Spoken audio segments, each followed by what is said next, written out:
esse Granth aqui, a gente comumente chama assim, então é Brahma, Vishnu e Shiva. Mas esse Granth aqui tem um outro nome. E é importante entender, talvez a gente não entenda com as certezas que a gente gostaria, mas pelo menos refletir sobre isso, por que há um outro nome para o mesmo lugar. Tá? É importante refletir. Não é só porque são nomes diferentes. Não, você precisa refletir por que é diferente. Você precisa investigar criticamente. Esse é o sentido daquela dúvida que comentamos, que te lança para um estado novo.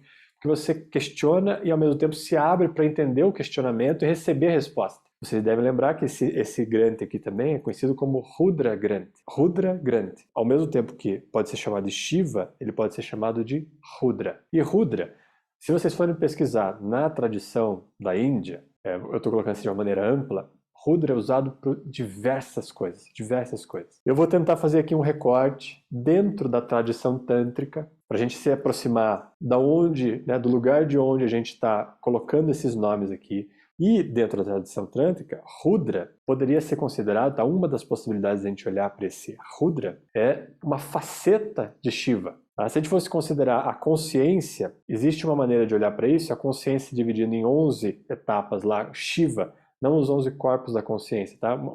Outra divisão de 11. E Rudra seria um desses aspectos de Shiva. E o aspecto mais avassalador de Shiva. E um aspecto que carrega em si também uma parte da sombra de Shiva. Então, se a gente pudesse assim, falar assim, também vou colocar aqui de novo, grosseiramente falando, nós poderíamos colocar até quase que uma oposição no sentido de Shiva que a gente conhece ao sentido de Rudra. Shiva como esse aspecto da consciência luminosa e Rudra como o aspecto mais sombrio dessa consciência, mas que faz parte da consciência. E quando a gente já falou no passado da sombra, do trauma e do acesso à sombra, do acesso ao trauma, vai fazer sentido porque a consciência tem um aspecto escuro. Mas seria um aspecto escuro, um aspecto inclusive onde a raiva pode surgir. E veja que interessante, se não é nos processos intelectuais que a raiva surge, nessa falta de querer o controle, né? Nessa falta de controle, porque você quer o controle, surge a raiva. Algo que ocorre que você não gostaria que estivesse ali, você intelectualmente precisa lidar com essa falta de controle, a raiva surge. E esse Rudra está falando um pouco dessa raiva que surge no campo intelectual, no campo da mente, por não querer que aquilo que está acontecendo aconteça, porque foge ao planejamento intelectual previamente feito. Então essa raiva também diz respeito a esse campo aqui, desse grande, a esse lugar onde nós precisamos superar e acessar um outro local a partir dele, abandonando essa necessidade de controle, e com isso nós acessaríamos o aspecto Shiva, mas o Shiva como consciência, e não mais como esse aspecto avassalador no sentido da sombra. Porque nós já olhamos na aula passada para esse aspecto de Shiva, como destruidor também, a destruição daquilo que é pré-concebido. Essa é uma maneira legal de olhar para isso, só que, junto com isso, você pode ter a visão deturpada disso, que é você querer ficar eliminando tudo aquilo que parece pré-concebido, só que não tem a ver com o que você tinha imaginado antes. Então surge a raiva para destruir isso,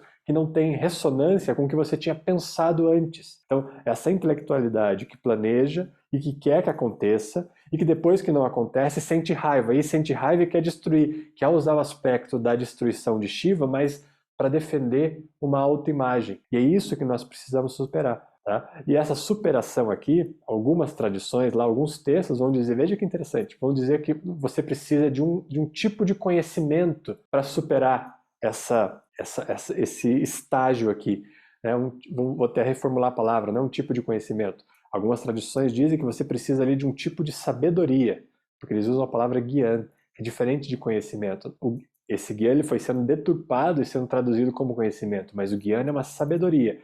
Mas ainda assim, eles colocam um adjetivo nessa sabedoria, que não é qualquer sabedoria, é Gyan Shakti. É um Shakti em forma de sabedoria. Quando essa combinação de Gyan e Shakti ocorre, você supera essa necessidade de identificação a partir do seu processo intelectual e da acumulação de conhecimento. E nós vimos lá no comecinho do ano, eu comentei dos números, se nós lembrarmos aqui, eu falei que o número 6 ele é um número de polaridade feminina. Tá? Então, o processo de intelectualização nós poderíamos considerar como uma divergência masculina, da polaridade, não tem nada a ver com homem e mulher, tem a ver com frequência de polaridade. Vamos colocar positivo, então, para não falar masculino. Então, seria esse aspecto do positivo querendo controle, e o negativo seria a solução para quebrar o controle. Então, quando você usa esse Shakti como um aspecto da polaridade negativa, em ressonância com o Gyan, com a sabedoria, você transcende, você pode fazer esse retorno à unidade. E aqui nós poderíamos fazer uma outra conexão também com o Nabi, com esse aspecto de vitalidade, de entrada na vida, de força na vida, tá? Que é uma força de entrada na vida e que pode resolver essa combinação aqui por uma vitalidade que flui do infinito e que entra no teu sistema a partir do Nabi. Essa Shakti que entra a partir do Nabi, sendo uma força de sabedoria e que pode te lançar no infinito. Então, essa seria uma forma de a gente olhar para esse processo também, considerando essa força guerreira, que nós também já traduzimos como Shakti. E aqui nós podemos fazer esse paralelo entre, primeiro, essa sabedoria, esse saber que acessa a fonte e a partir da fonte libera um espaço para que essa força Shakti ocorra, ou esse aspecto da contemplação do guerreiro que nós comentamos e esse aspecto do guerreiro que é ser Shakti. Então, Shakti e essa condição de se assentar sobre uma atitude Shakti, que é a atitude do guerreiro, e é uma atitude de contemplação, não é atitude de confrontamento. Lembrem disso. É onde a atenção não é redução, não é contração de músculos, é relaxamento total, é amplitude. Isso é um guerreiro. E aí, nesse lugar onde Shakti pode fluir, esse Gyan Shakti. Então, uma grande possibilidade para nós transcendermos essa dominação da mente, essa dominação do intelecto a partir da vida, dando um sentido de si mesmo, seria um grande estado de relaxamento e de meditação.